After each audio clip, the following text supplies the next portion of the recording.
કેમ છો? આજના આ ખાસ વિશ્લેષણમાં આપણું સ્વાગત છે. આજે આપણે એક ગજબના પૂરા 1600 વર્ષ જૂના ઐતિહાસિક પ્રવાસ પર જવાના છીએ.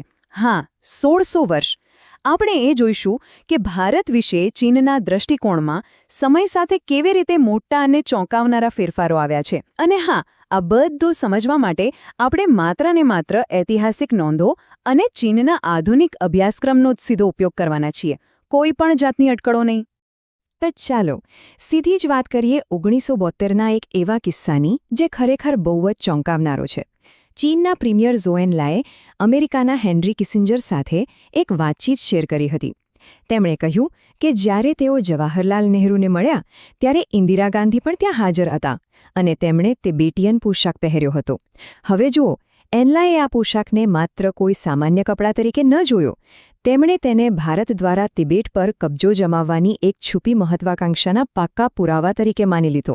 વિચારો, આ નાનકડો કિસ્સો જ આજના ઉચ્ચસ્તરીય આધુનિક કૂટનીતિના મૂળમાં રહેલી શંકાઓને કેટલી સ્પષ્ટ રીતે દર્શાવે છે. હવે આ આધુનિક શંકાઓ ખરેખર કેવી રીતે વિકસિત થઈ તે સમજવા માટે આપણે આજના આ વિશ્લેષણમાં 6 અલગ અલગ ઐતિહાસિક યુગોમાંથી પસાર થવાના છીએ.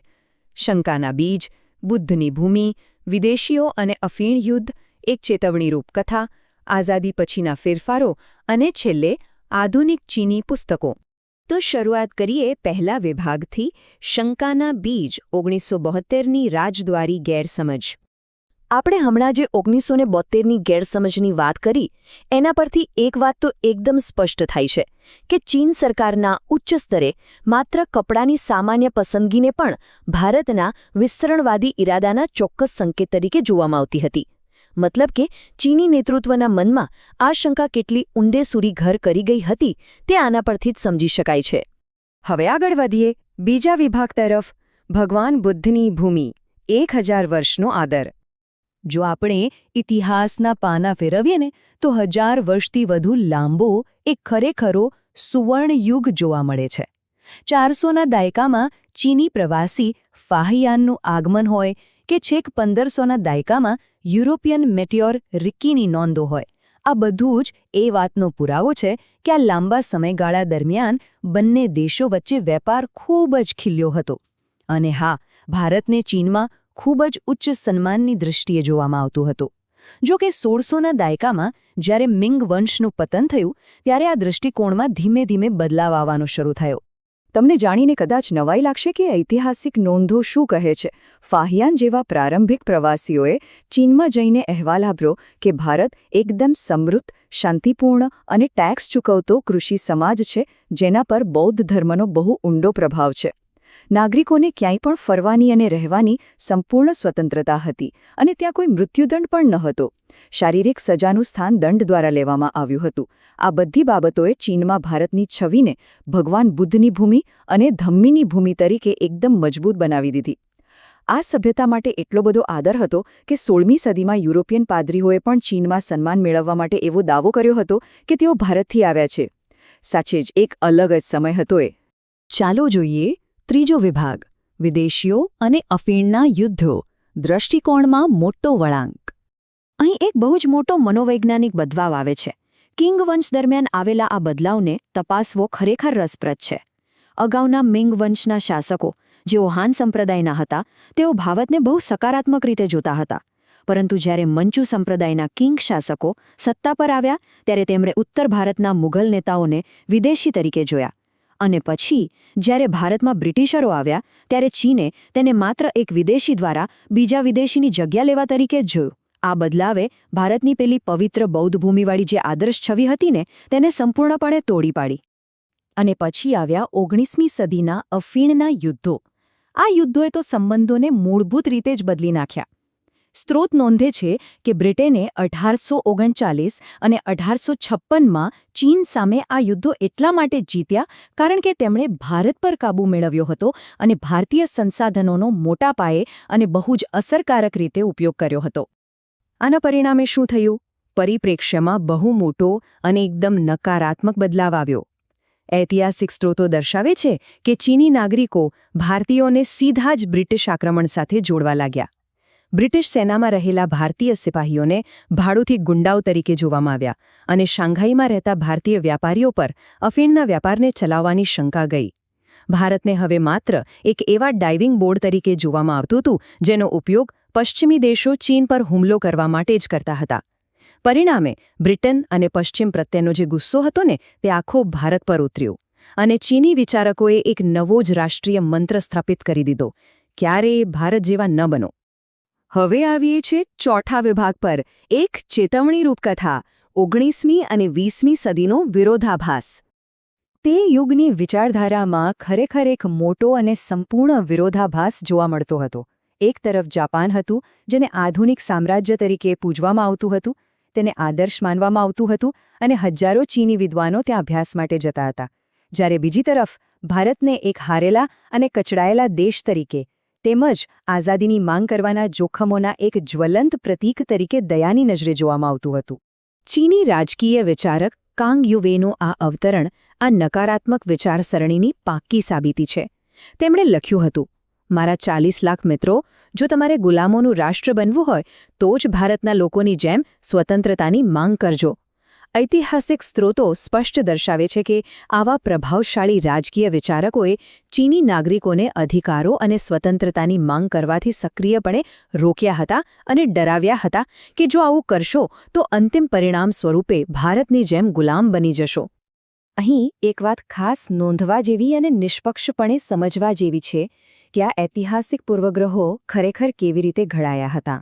ચીની વિચારકોએ એવો દાવો કર્યો કે ભારતીયોને કોઈ જ ફરક નથી પડતો કે તેમના પર કોણ રાજ કરે છે. હવામાનને પણ વસ્તીની કથિત આળસ માટે સાવ બિનજરૂરી રીતે જવાબદાર ઠેરવવામાં આવ્યો. નવલકથાઓમાં ભારતીયોને પોલીસ તરીકે ઉપયોગમાં લેવાતા કોલસા જેવા કાળા ગુલામો તરીકે દર્શાવવામાં આવ્યા અને 1937માં હુ શી જેવા પ્રખ્યાત ફિલોસોફરે તો ત્યાં સુધી દાવો કરી દીધો કે ચીનના ભારતીયકરણ એટલે કે બૌદ્ધ ધર્મના પ્રભાવે જ ચીનને નબળું પાડ્યું છે. રવિન્દ્રનાથ ટાગોરની 1924ની મુલાકાત જેવા થોડા સાંસ્કૃતિક આદાન પ્રદાન ચોક્કસ થયા, છતાં આ નકારાત્મક દૃષ્ટિકોણ જ હાવી રહ્યો. હકીકતમાં ચીની વિચારકો પોતાની જ સામ્રાજ્યવાદ સામેની નબળાઈઓ છુપાવવા માટે વિદેશી પ્રભાવનો વાંક કાઢી રહ્યા હતા. ચાલો હવે જોઈએ 5મો વિભાગ, આઝાદી પછીના ફેરફારો, ભાઈ-ભાઈથી સીમાની શંકા સુધી. 20મી સદીના મધ્યમાં ભૌગોલિક રાજકીય સંબંધોમાં બહુ ઝડપી ઉતાર-ચઢાવ આવ્યા. 1950માં હિન્દી ચીની ભાઈ-ભાઈના નારા સાથે શરૂ થયેલો પેલો ભાઈચારો 1959માં તિબેટ પર ચીનના કબજા અને 1962ના સીમા યુદ્ધ સુધી ક્યાં પહોંચી ગયો તેની ખબર જ ન પડી. કૂટનીતિક માન્યતાથી શરૂ થયેલો આ પ્રવાસ બહુ જલ્દી એક ઊંડા સંઘર્ષમાં બદલાઈ ગયો. ત્યારબાદ 1984માં ચીની અર્થશાસ્ત્રી મા હોંગની મુલાકાતે ફરી એક નવો જ પરિપ્રેક્ષ્ય રજૂ કર્યો. 1984ની એક બહુ જ રસપ્રદ ઘટના છે. બોધગયા પાસે જ્યારે મા હોંગે લોકોના એક સમૂહને પોલીસના કોઈ પણ જાતના ડર વિના ખુલ્લામાં વિરોધ પ્રદર્શન કરતા જોયા, ત્યારે તેઓ સાવ આશ્ચર્યચકિત થઈ ગયા હતા. તેમણે થોડી હળવાશમાં કહ્યું, મને આશ્ચર્ય છે કે ભારત કેવી રીતે ચાલી રહ્યું છે. આ નાની એવી લાગતી ટિપ્પણી ખરેખર એ દર્શાવે છે કે 1980ના દાયકા સુધીમાં બંને દેશો વચ્ચે કેટલી ઊંડી પ્રણાલીગત અને સાંસ્કૃતિક ભિન્નતાઓ વિકસી ચૂકી હતી અને લોકોની સ્વતંત્રતા બાબતે બંને દેશો સાવ અલગ જ દિશામાં જઈ રહ્યા હતા. છેલ્લે આપણે પહોંચી ગયા છીએ 6થા વિભાગ પર, આધુનિક ચીની પાઠ્યપુસ્તકોની અંદર આજે અભ્યાસક્રમ શું શીખવે છે. આજે ચીનની શાળાઓમાં ઇતિહાસના વિષયોની આશ્ચર્યજનક રીતે બહુ વિશાળ શ્રેણી ભણાવવામાં આવે છે. તેમાં પ્રાચીન બૌદ્ધ ઇતિહાસ અને ભારતની ભૂગોળ, કૃષિ ક્ષેત્રની હરિયાળી ક્રાંતિ અને દૂધ માટેની શ્વેત ક્રાંતિ, અકબર અને ઔરંગઝેબ જેવા મુગલ બાદશાહોનું શાસન તેમજ 1857ના બ્રિટિશરો સામેના વિપ્લવનો સમાવેશ થાય છે. આ ઉપરાંત મહાત્મા ગાંધી અને જવાહરલાલ નહેરુની ભૂમિકાઓ સમજાવવામાં આવે છે અને એશિયાના અન્ય દેશોની સ્વતંત્રતા ચળવળો સાથે તેની તુલના પણ કરવામાં આવે છે. પણ હા, અહીં શું છુપાવવામાં આવે છે તે વધુ મહત્વનું છે. આ શિક્ષણ પ્રણાલી પ્રાચીન અને સંસ્થાનવાદી ભારતીય ઇતિહાસને તો બહુ સારી રીતે આવરી લે છે, પરંતુ તે આધુનિક સીમા વિવાદો અને ચીનના પોતાના સ્થાનિક વિવાદોને પુસ્તકોમાંથી સંપૂર્ણપણે ગાયબ કરી દે છે. આ અભ્યાસક્રમ બ્રિટિશ સંસ્થાનવાદને એકમાત્ર ખલનાયક તરીકે રજૂ કરે છે અને તાજેતરના જે કંઈ પણ સંઘર્ષો થયા છે તેની કોઈ જ નોંધ લેતો નથી. અને આજના પ્રોપેગેન્ડાની વાત કરીએ તો સ્ત્રોતો સ્પષ્ટપણે દર્શાવે છે કે આધુનિક પ્રોપેગેન્ડા હજુ પણ પેલી સદીઓ જૂની વસાહતી માનસિકતા અને સીમાની શંકાઓ પર જ ટકેલો છે. રાજ્ય દ્વારા સમર્થિત કેટલાક વિદ્વાનો આજે પણ ભારતીયોની રીતભાત વિશે વંશીય ટિપ્પણીઓ કરતા લેખો પ્રકાશિત કરે છે. પાઠ્યક્રમ અને મીડિયામાં 1962ના યુદ્ધને માત્ર ભારત દ્વારા તિબેટ પર કબજો કરવાના પ્રયાસ તરીકે જ દર્શાવવામાં આવે છે. તાજેતરમાં અરુણાચલ પ્રદેશમાં ગામોના નામ બદલવાની આક્રમક પહેલ પણ ખરેખર તો આ જ માનસિકતાનો એક ભાગ છે. આ આખી કથા પડોશી રાષ્ટ્રને માત્ર પશ્ચિમી શક્તિઓના એક સાધન તરીકે જ જુએ છે, જે પેલી 19મી સદીની જૂની વિચારસરણીનો જ પડઘો પાડે છે. તો છેલ્લે જેમ જેમ આપણું આ વિશ્લેષણ તેના અંત તરફ આવે છે ત્યારે એક બહુ મોટો અને મહત્વપૂર્ણ પ્રશ્ન ઊભો થાય છે. શું ભાષા અને વિચારની આ સદીઓ જૂની રમતને સમજવી એ જ વર્તમાન ભૌગોલિક રાજકીય તણાવને ઉકેલવાનો એકમાત્ર રસ્તો છે? કદાચ આ ઊંડા ઐતિહાસિક પ્રવાહોને ઓળખવા એ જ આજના સમાચારો અને આ પરિસ્થિતિને સાચા અર્થમાં સમજવા માટેની સૌથી મોટી ચાવી બની શકે છે. આ ખરેખર એક ઊંડાણપૂર્વક વિચારવા જેવી બાબત છે. આ સાથે જ આપણી આજની આ માહિતીસભર સફર પૂરી થાય છે.